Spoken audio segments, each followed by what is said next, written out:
how'd you come up with the name Young Goose? I always like hearing about names of companies. Well, that's an interesting story because, again, that was not planned. We had a plan, or I was infatuated with the name Hormesis. Mm, Obviously, maybe, you know, due to my red light therapy background. hmm So Hormesis obviously stress that leads to positive results, such as red light therapy. So that was the name of the company or the research entity that we had. And when we wanted to basically register it in the United States, because the lab was in Israel. So hmm when we wanted to register the trademark in the United States, we found out that it already is registered as a supplement.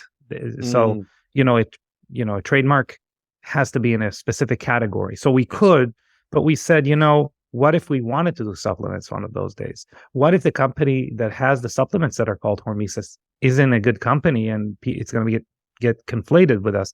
So we had, because of those parameters, we're like, oh my God, we need to find like a very unique name.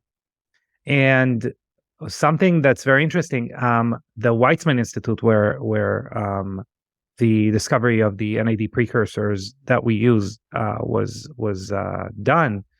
There were geese outside the lab, and we regarded it as our mascot, because geese, they reach maturity. It's like 2-3 years, and they just don't look older until one day, obviously, they drop dead. But for that, for their majority of their life, they look completely the same. hmm So, the mother has geese chicks, and then they grow up and they look exactly like the mother, and you don't know which one's older.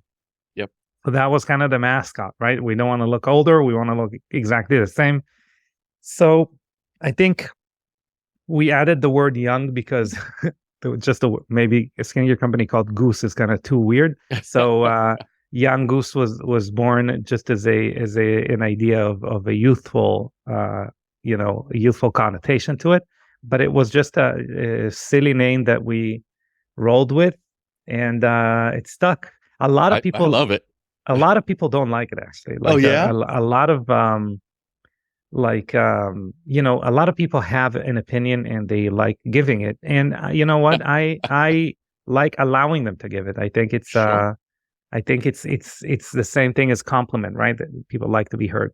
But we do have a lot of like celebrity clients and things like that, and that obviously they feel that they have the prerogative to reach out if they think something's so. We actually met a few of them, and they're like, "You should change the name. The name is not good."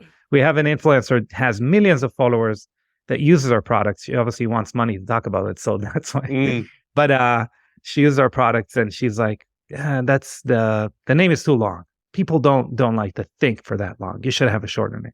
So that's They all fine. think they're Sean Parker, right? Who's Yes. giving like drop the in Yes. Facebook. Well, yes, exactly. But I tell you what, at least they're talking about it. Oh yeah, yeah, no, it's funny. Sometimes I tell people like, oh, I work at Innovative Medicine. It's the New York Center for Innovative Medicine. Like, too long, too long. Like, okay, That I you still dropped the come here, new. right? You still get treatment here. Like, does Yes. the name even matter that much? It's kind of what's behind the name, I think, that Uh-huh. matters really. But I get it. Marketing, matters. Yeah. Long words matter. We have a very short attention span, so we Uh-huh. want one thing alone.